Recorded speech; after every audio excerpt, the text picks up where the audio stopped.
What is up, fellas? We are back for another UFC video. This time, no predictions. You're getting two videos in one day.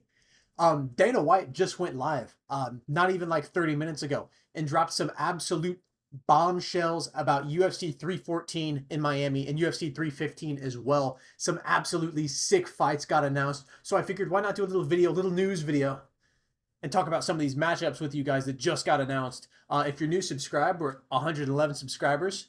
Why not? It's free. I'm a pretty cool guy. But yeah, let's take a look at some of these announcements. Now, first off, we're going to take a look at some of the fights announced for UFC 315, courtesy of Big Marcel. Everybody go, if you're in the know on MMA Twitter, you follow Marcel Dorf. Basically, this guy breaks all of the fight news, all of the legitimate fight news, unlike that Ruben Carter fucking bozo that for some reason people still give impressions to.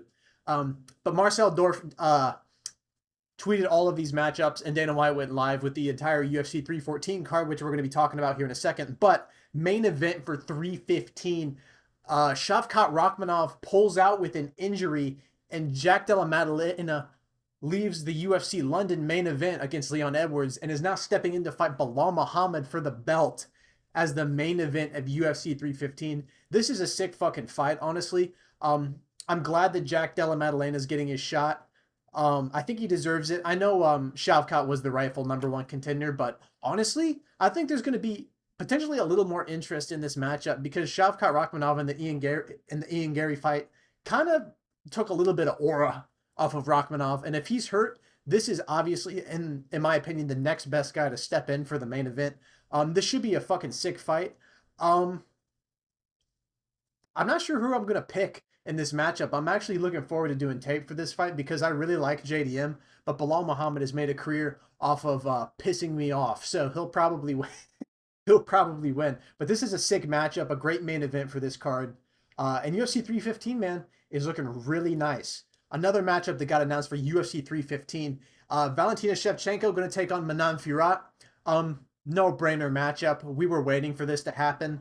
If Valentina Shevchenko does win this fight, the only matchup that makes sense is Shevchenko versus Weili Zhang. So I'm really rooting for Shevchenko to win this fight so we can get Shevchenko versus Zhang Weili, because I mean, as far as women's MMA goes, that's a super fight. I think this will be a pretty competitive fight, though, because Manon Fiorot is quite good, very physical as well. Banger, honestly, co-main event, as long as Valentina Shevchenko doesn't just lay on her for 25 minutes like she did against Alexa Grasso, but I have a feeling Manon Fiorot will be able to defend the grappling a little bit better than Grasso. She certainly won't play guard like an idiot for 25 minutes like Alexa Grasso did.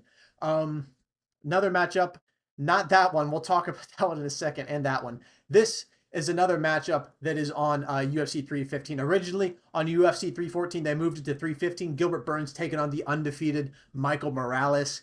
Absolutely sick fight.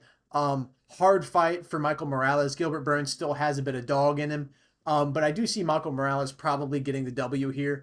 I think Gilbert Burns is on the downswing a little bit in his career, almost 40. But this is a sick. I'm assuming this is the feature fight.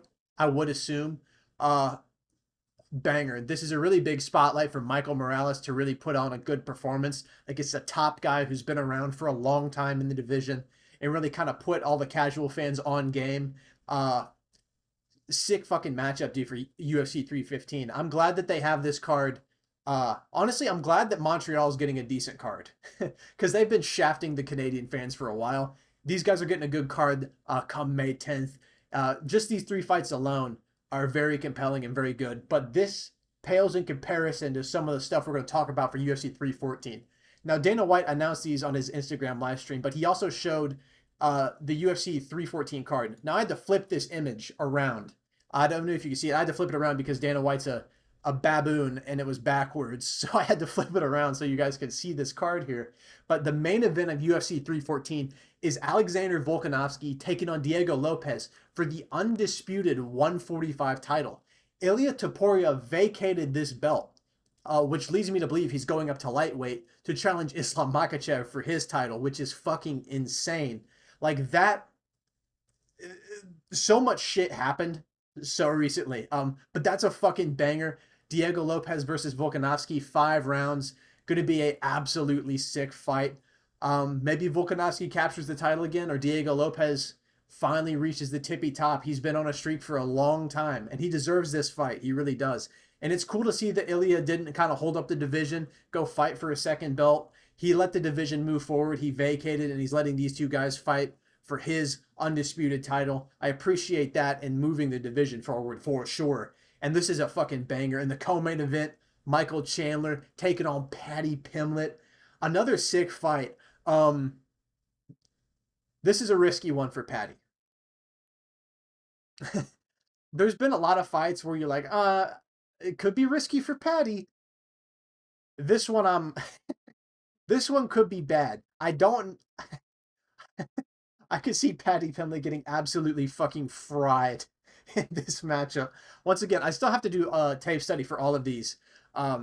Obviously, because this just got announced. I'm not giving you picks yet, but my initial reaction is, ooh, that could be rough. But then again, Michael Chandler is the dumbest man in the UFC lightweight division, so I could see Paddy Pimblett maybe pulling off a miracle. And if Paddy Pimblett wins this fight, I mean, he's a bona fide contender, honestly. And I'm also glad Michael Chandler's finally taken like a contender outside of the top fucking 5. Like, I've been sick and tired of Michael Chandler getting rewarded with all of these like top 5 title contention fights. It's been really annoying considering he has 2 wins in the UFC, one in his debut and one against the specter that was 39-year-old Tony Ferguson. I'm glad he's finally kind of taken a step down in the rankings for this matchup and getting himself like a fringe top 15 guy. And it's a good fight for Pimblett. It's a big fight for Pimblett. Biggest fight of his career. Crowd's going to be electric in Miami. Sick fight. The feature fight. Man. Yair Rodriguez taking on Patricio Pitbull. Just got signed to the UFC. Already in a super high profile matchup. Dude, that's going to be a fucking banger. I am so stoked for that fight. That might be my favorite fight on the card. Yair Rodriguez versus Pitbull. Dude, this card is so sick, man. That fight is going to absolutely deliver and be an absolute fucking banger. Yair Rodriguez with his dynamic style and Patricio Pitbull operates at a very high level. I'm interested to see how he'll perform against the elite of the UFC 145. I'm really excited for that matchup. And then Jeff Neal, ranked 10 at welterweight, taking on the streaking Carlos Prates. Guys, this card is just ridiculous. A big fight for Carlos Prates. Dangerous fight for Carlos Prates, but a big and dangerous fight for Jeff Neal as well. I mean, dude. Miami always gets the sickest cards, bro. This card is fucking stacked from top to bottom. Early lean on this fight's probably Prates. But Jeff Neal can crack, man. Dude, how much glaze am I gonna give fucking old bald head Dana White, brother? Bro cooked. Okay. That's a sick matchup. And then opening up the main card, the return, finally. I have been waiting for so long for the return of Nikita Krylov, dude. And he's taking on Dominic Reyes, another top 10 fringe matchup in the 205 division. Nikita Krylov, man. I've been saying this for a while. This guy needs to get active because I think this guy could fucking challenge for a title. I mean, he's got good wins and he's got a great skill set to challenge for the belt. I really do believe that. Now, I'm not sure how he's going to look because he's been out of competition for a very long fucking time, but I'm excited to see him back. This is kind of a tough matchup for Reyes, but also kind of a tough matchup for Krylov because he's been out for so long and Reyes is very powerful still. I could see, I'm not even going to say anything crazy, but I could see Dominic Reyes maybe having a little bit of success in this matchup against a rusty Nikita Krylov.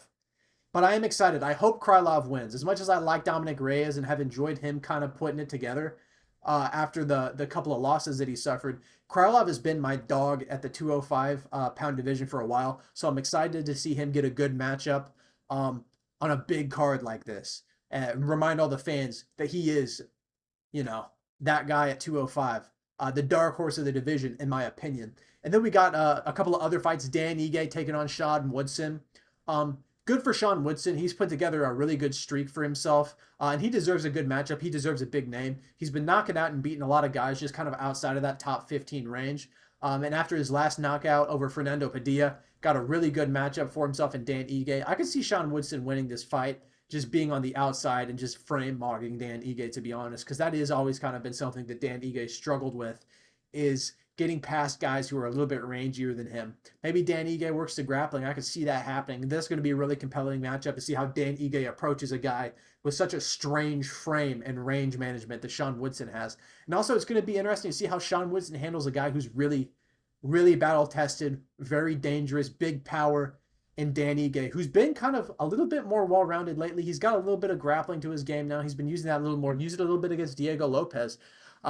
Maybe he'll show that in this matchup and get himself a win. Then we have Yan Xiaonan taking on Verna Jandiroba. I mean, this is a fucking #1 contenders fight on what appears to be the fucking prelims of this card. I mean, as far as women's fights goes, pretty sick fight. I'm rooting for Yan Xiaonan just because I like her style. I like her striking a lot. She's very fun to watch, very clean boxing, very nice, tight striking. Jandiroba, good dominant grappler, great jiu-jitsu base, very good wrestling, although I just personally wouldn't like to see her win just because I don't much care for her style. Then we have this fight. These fights have already been announced. Jim Miller taking on Chase Hooper. Chase Hooper's going to beat the shit out of another old man, I guess, for some reason. They just keep having him do that. Darren Elkins taking on Julian Erosa. That should be a pretty fun fight because Darren Elkins is always in a car crash. Cedric Dumas versus Miguel Oleksiejczuk. And I can't see this one. That's Sumu Darji, I think, taking on Mitch Raposo. That fight was announced a while ago as well. Sumu Darji is going to beat the shit out of Mitch Raposo. But yeah, mostly these are the fights that got announced. And man, the implications of this are actually so exciting. Also on the live stream, I want to mention, Dana White he said, word for word, we are getting John Jones versus Tom Aspinall. He was very sure when he said that as well. I also want that to be mentioned. He did say that on live stream. So that's something to look forward to. But what I'm looking forward to almost even more than that is that with Ilia Topuria vacating the 145 belt, that almost assuredly means that he will be fighting Islam Makhachev for the 155 title. Because Dana came out and said that it's not going to be Armin. Armin's not getting a title shot. So the only other guy that Ilia Topuria could fight at lightweight, I feel like, in like a #1 contenders matchup, in my opinion, would be, if it's not Makhachev, I think it's either Ilia versus Makhachev or Ilia versus Charles Oliveira. That's kind of how I see it. And either of those two fights are fucking ridiculous. Like, I could not be more excited for either one of those matchups.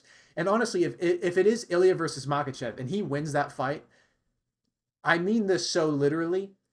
If he were to like knock out Makhachev, hypothetically, would that not be the greatest 3-fight run in like a UFC fighter's career?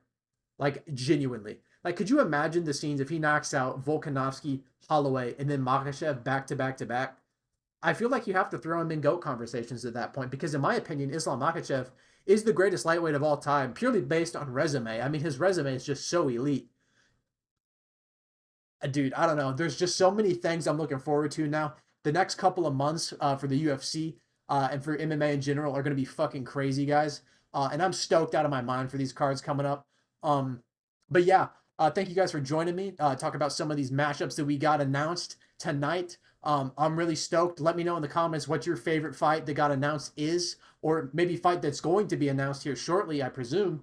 Yeah, thank you guys so much for watching, and I'll catch you guys next time. See ya.